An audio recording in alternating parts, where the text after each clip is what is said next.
Bom dia, povo de Deus, tudo bem, gente, com vocês? Shalom. Terça-feira, dia 17, 11ª semana do tempo comum. Escutai, Senhor, a voz do meu apelo. Sede meu amparo, não me rejeiteis, nem me abandoneis, ó Deus, meu Salvador. Admirável e digna de imitação é a comunidade cristã, que, motivada pela generosidade de Jesus Cristo, se dispõe a amar a todos, sem exceção, e socorrer os irmãos que passam por reais necessidades. Em nome do Pai, do Filho e do Espírito Santo.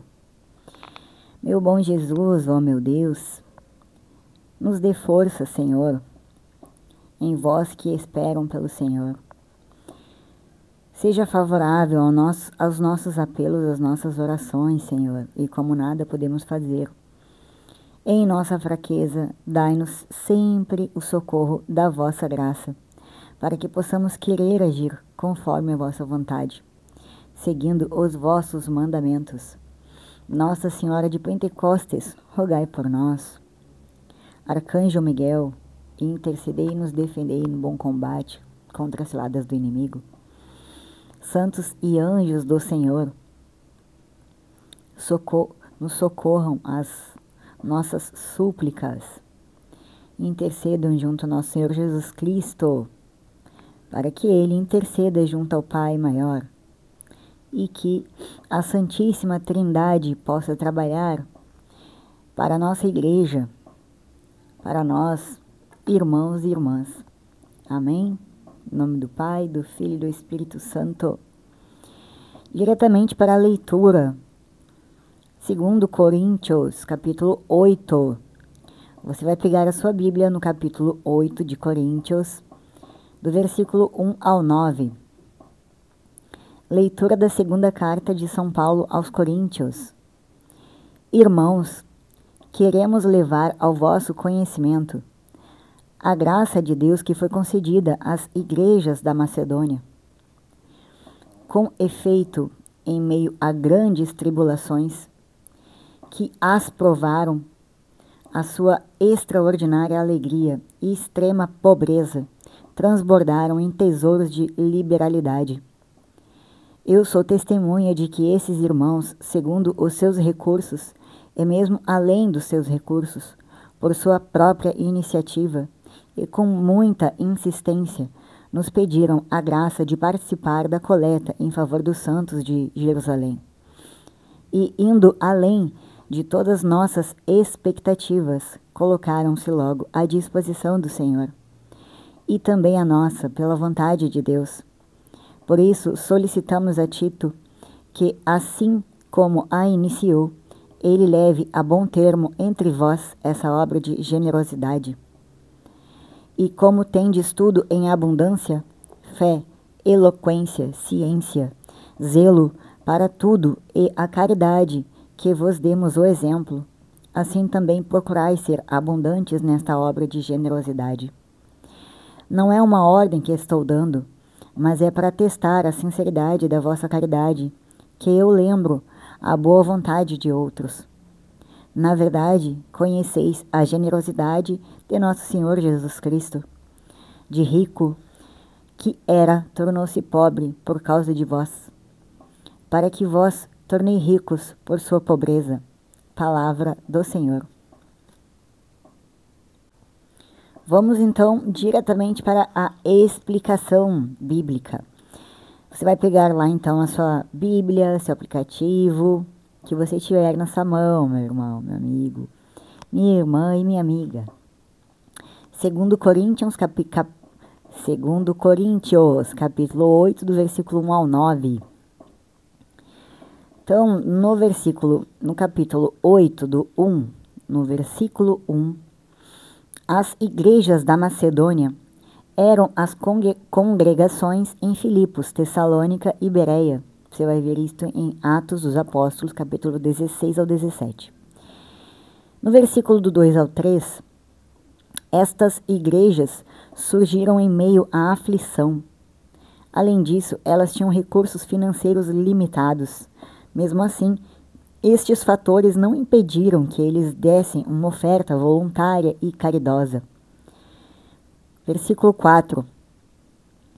A mesma palavra usada para descrever o serviço cristão, ministração ou ministério, agora é usada para designar a oferta cristã. A mordomia financeira é um ministério. Versículo 5. Aqui está a chave para se entender as ofertas como um ministério. Quando os cristãos oferecem a si mesmos por completo ao Senhor, eles não têm dificuldade em oferecer suas carteiras a Ele. Versículo 6. A coleta de Paulo para os cristãos de Jerusalém foi um projeto de longo prazo. Evidentemente, Paulo tinha colocado Tito a cargo de pelo menos uma parte da coleta. Os coríntios estavam prontos a contribuir desde o ano passado. Você vai ver no capítulo 9, versículo 2. Mas não terminaram a tarefa. O recente conflito em Corinto, que causou a visita dolorosa de Paulo e a carta severa, certamente foi o fator principal. Agora que os coríntios foram restaurados, era tempo de terminar a tarefa, mas ela só seria feita de maneira correta, se fosse motivada pela graça de Deus. Versículo 7. Os coríntios tinham mais recursos do que os macedônios, portanto, eles podiam dar com mais generosidade, e era exatamente isso que Paulo esperava que acontecesse. Veja para que abundeis nesta graça também. No versículo 8, a generosidade dos macedônios estabeleceu um padrão de oferta desafiador. Somente o amor por Deus, por sua graça, capacitaria os coríntios a passar neste teste. Versículo 9. O sacrifício de Jesus é um padrão de ofertar ainda mais elevado.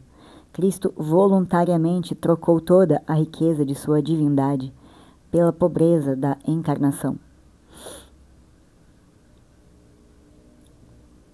Deus está mais interessado na qualidade do ofertar do que na quantidade ofertada, tal como no caso da viúva que deu 2 únicas moedas. Você vai ver isso em Lucas, capítulo 21, do versículo 1 ao 4. Pode ser que um dia uma congregação generosa precise da ajuda de outros.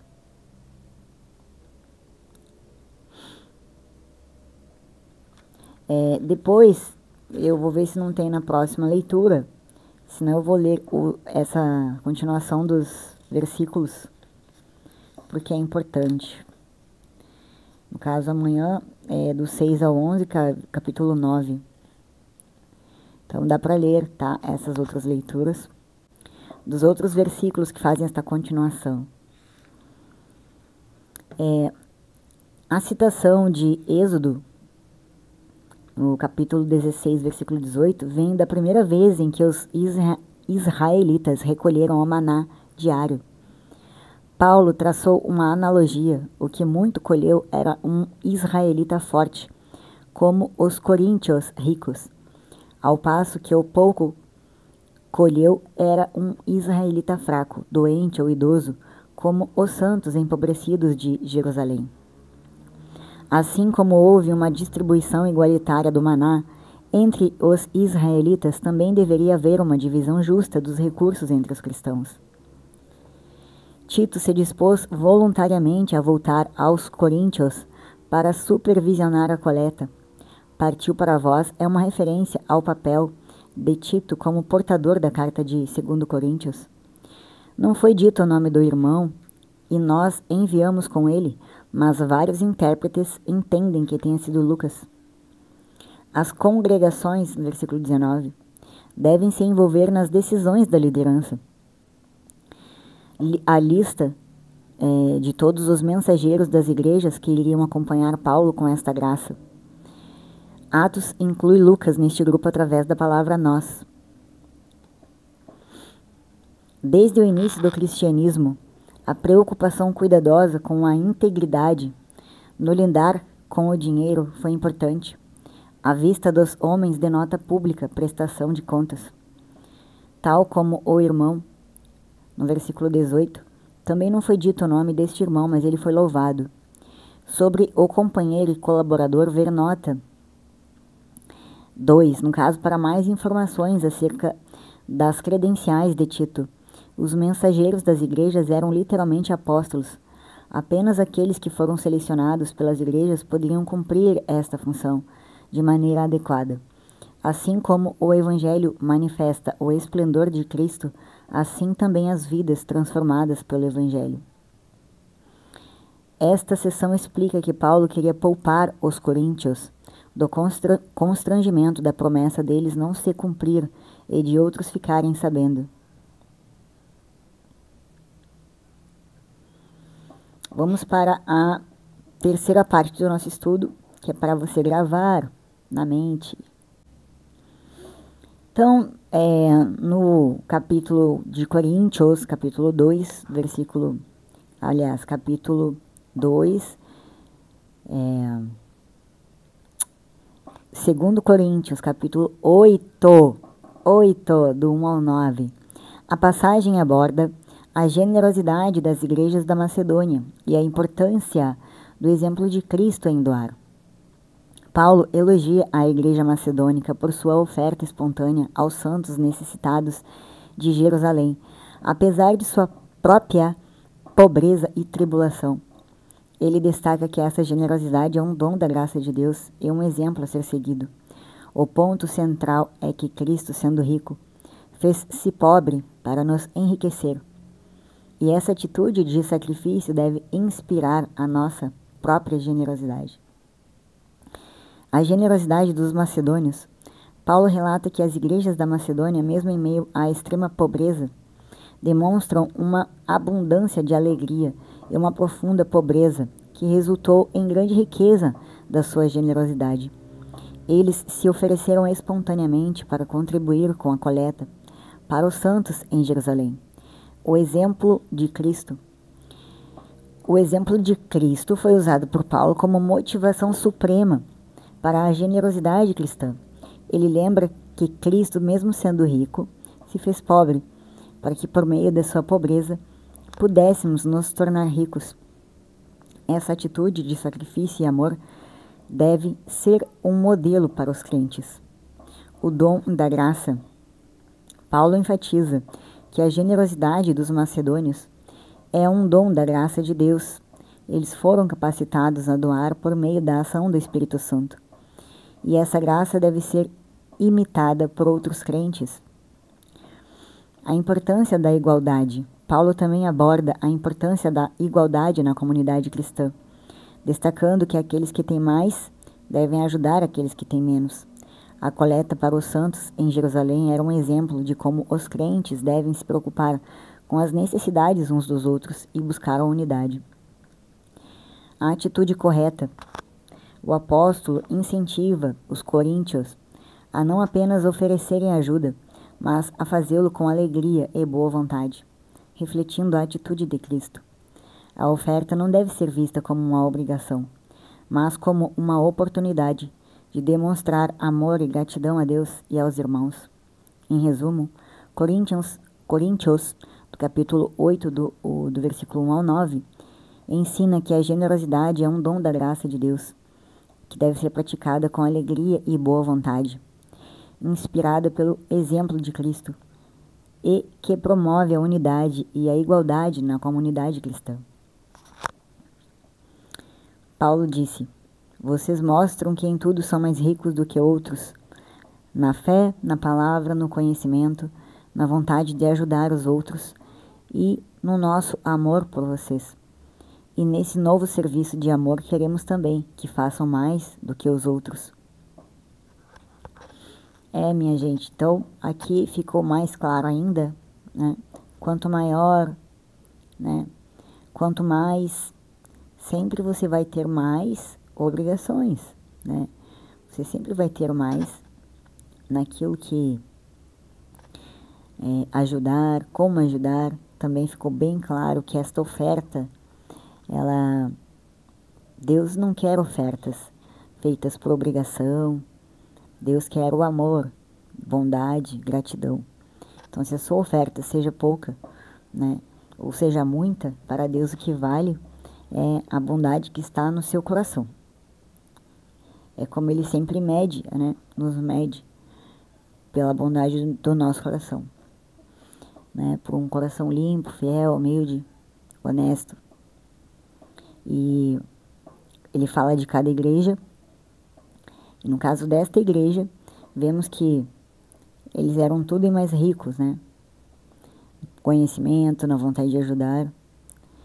E então ele espera com certeza que essa mesma igreja também faça mais, né? Por quê? Porque reconhece o amor de Cristo. Vamos para o Evangelho do dia. Para o Evangelho do dia, você vai pegar a sua Bíblia no capítulo 5, versículo 43 ou 48. Eu vos dou um novo preceito, que uns aos outros vos ameis, como eu vos tenho amado. Proclamação do Evangelho de Jesus Cristo segundo Mateus. Naquele tempo, disse Jesus aos seus discípulos: Vós ouvistes o que foi dito: amarás o teu próximo e odiarás o teu inimigo. Eu, porém, vos digo: amai os vossos inimigos e rezai por aqueles que vos perseguem. Assim vos tornareis filhos do vosso Pai que está nos céus, porque Ele faz nascer o sol sobre os maus e bons, e faz cair a chuva sobre os justos e injustos. Porque se amais somente aqueles que vos amam, que recompensa tereis? Os cobradores de impostos não fazem a mesma coisa? E se saudais somente os vossos irmãos, o que fazeis de extraordinário? Os pagãos não fazem a mesma coisa? Portanto, sede perfeitos como o vosso Pai Celeste é perfeito. Palavra da salvação.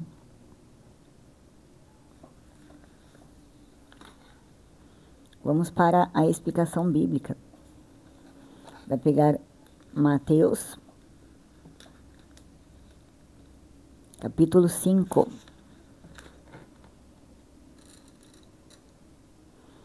Capítulo 5, do versículo 43. Lá no capítulo 5, no versículo 43,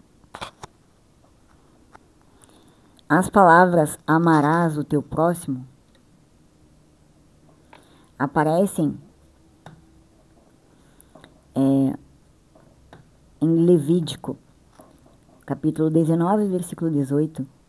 Contudo, a ordem odiarás o teu inimigo não aparece em nenhum lugar do Antigo Testamento. Evidentemente, alguns contemporâneos de Jesus Cristo argumentavam que a ordem para amar o próximo também implicava o oposto, que uma pessoa deveria odiar todo aquele que não fosse o seu próximo.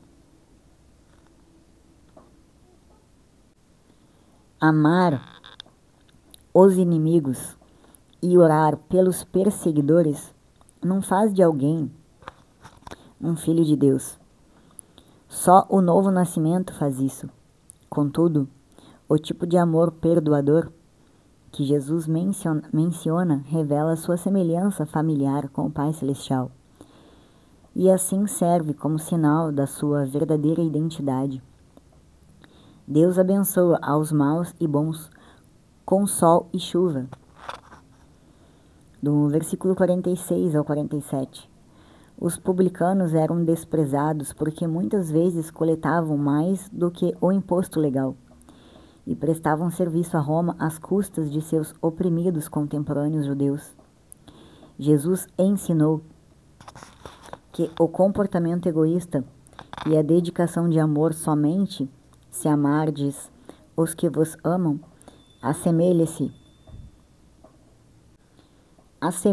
ao comportamento de publicanos e de gentios, e não ao caráter do Pai Celestial. No versículo 48, assim como uma criança se assemelha aos seus pais biológicos, os filhos espirituais possuem estreita semelhança com o seu Pai que está nos céus. Consequentemente, os discípulos de Jesus recebem a ordem para mostrarem perfeição moral. A estreita ligação deste versículo com o ensino de Jesus sobre o amor sugere que o amor incondicional é a expressão mais crucial do caráter de Deus na vida de seus seguidores. Aqui finalizou, agora vamos para a explicação que vamos gravar na mente. Então, lá em Mateus, no capítulo 5, do versículo 43 ao 48, Jesus ensina sobre o amor aos inimigos, desafiando a prática comum de amar apenas aqueles que nos amam.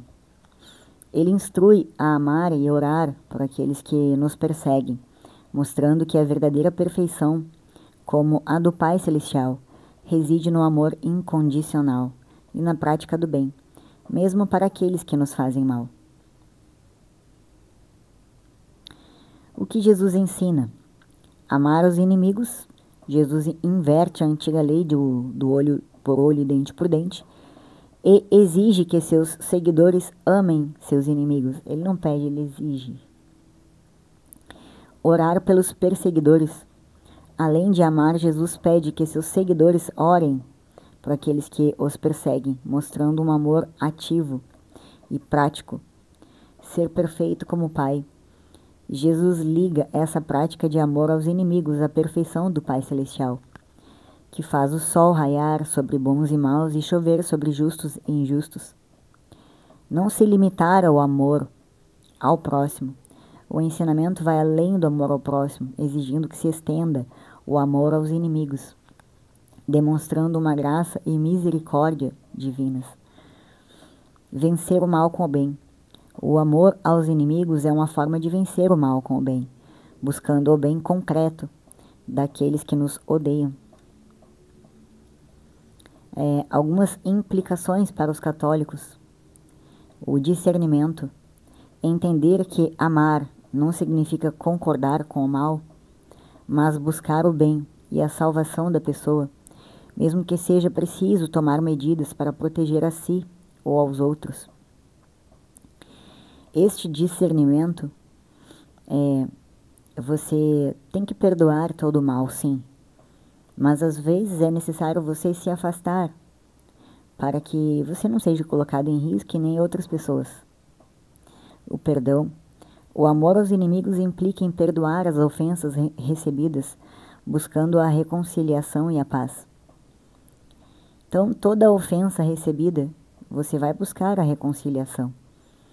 Porém, se você não tem esta reconciliação, você o perdoe mesmo assim, deixe a vida continuar. Imitação de Cristo. A prática do amor aos inimigos é um chamado para imitar a Cristo, que amou e morreu por todos nós, mesmo por aqueles que o crucificaram. Ser luz no mundo. Ao amar os inimigos, os católicos são chamados a ser a luz no mundo, demonstrando o amor de Deus em meio a um mundo marcado pelo ódio e pela divisão. Aqui, então, vimos que os ensinamentos de Jesus Cristo, nosso Senhor, desafiam os católicos a praticar um amor radical, que vai além das preferências pessoais e se estende a todos, mesmo aqueles que os perseguem. Esse amor manifestado em oração e ações concretas é um testemunho do amor de Deus e uma forma de alcançar a perfeição cristã. Precisamos aprender o jeito do Pai que não nos cobra, mas nos perdoa, mesmo quando somos filhos e filhas ingratos. A perfeição, a grandeza e o poder do Pai estão no amor, e o seu amor foi derramado nos nossos corações pelo Espírito Santo. Portanto, podemos amar os nossos inimigos. Jesus Cristo, nosso Senhor, se fez carne e foi o santo mais perfeito que passou por esta terra. E ele pede algo que para o ser humano, às vezes, para alguns, né, é quase impossível: o perdão. E como se não bastasse o perdão de um inimigo, né? Não é o perdão de alguém que você tem como um familiar, um irmão, uma esposa, um marido, mas de alguém que odeia você, né? E que, de repente, às vezes, ele até é seu irmão dentro da própria igreja. Conheço pessoas assim, como você também que escuta ou que vê os vídeos, também deve conhecer irmãos em Cristo, que se dizem irmãos em Cristo, mas que um ou outro odeia, né? Eu até uso esse termo, né? Eu odeio. Desde esse termo, eu odeio, eu, por exemplo, já não gosto, minha gente, né? Realmente, para eu falar uma palavra assim, para eu poder falar uma palavra assim, eu posso dizer que eu odeio injustiça, né? Eu odeio injustiça.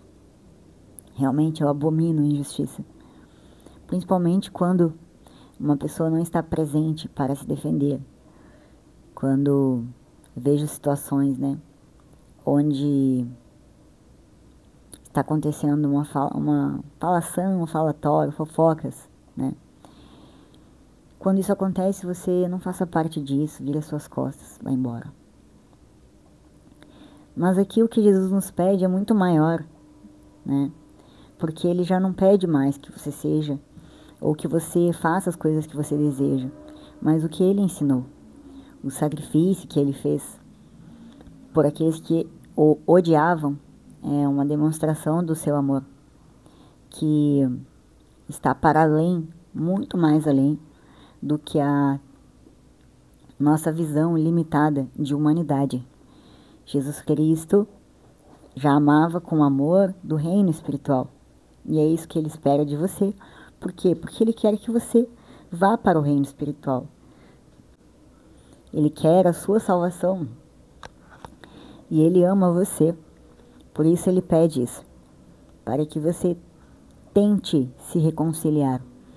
Se o seu irmão ainda não tem a mesma capacidade que você, ou a falta de entendimento, ou até o conhecimento ele tem, mas não o aplica, como falamos ontem na palavra de ontem, você busque entender que você tem esse conhecimento.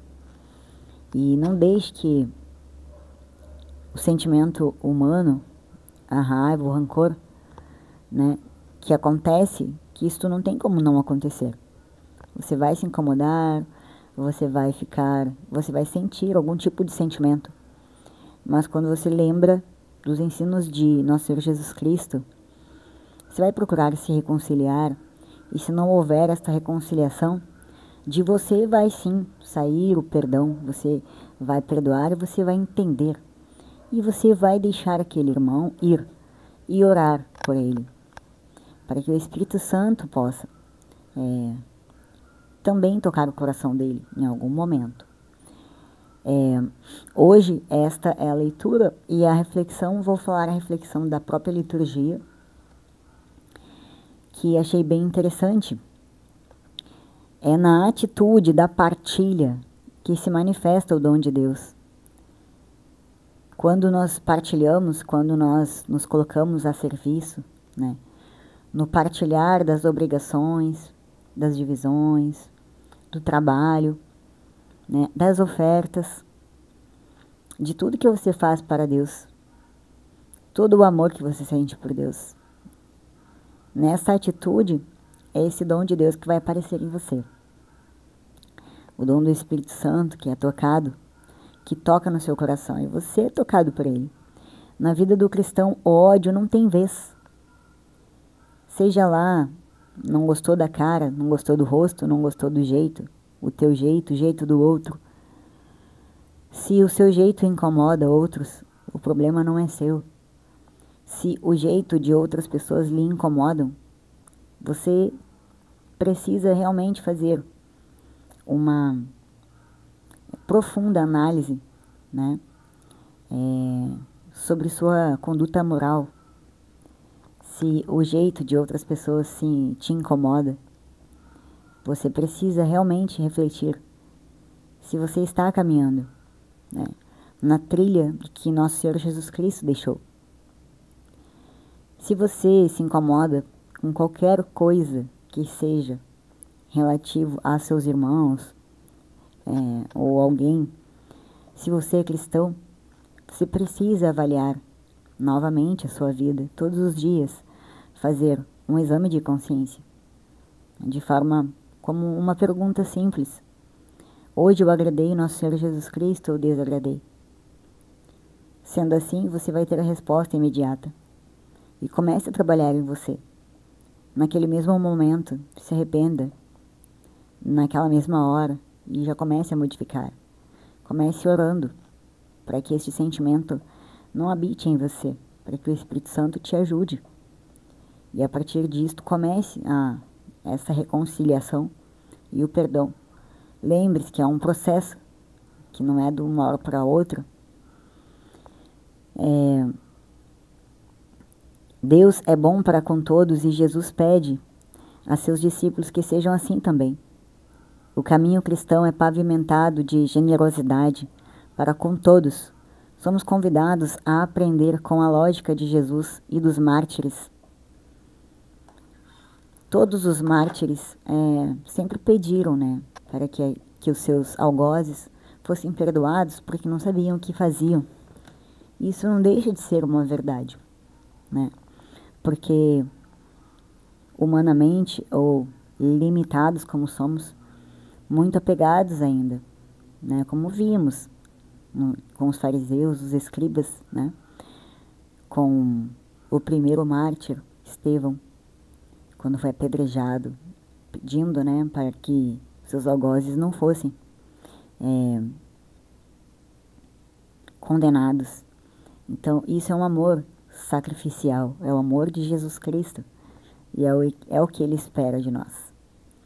Tenhamos fé, esperança, oração e entendimento que a nossa vida é espiritual e que precisamos pedir ajuda aos céus, porque só da terra não vamos viver, porque ninguém é feliz sendo somente do mundo, a não ser que este não faça parte do reino de Deus, ou que nem pense em Jesus Cristo, né?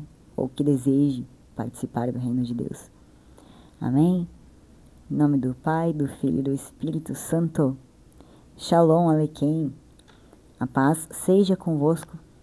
Abençoado irmão. Até amanhã.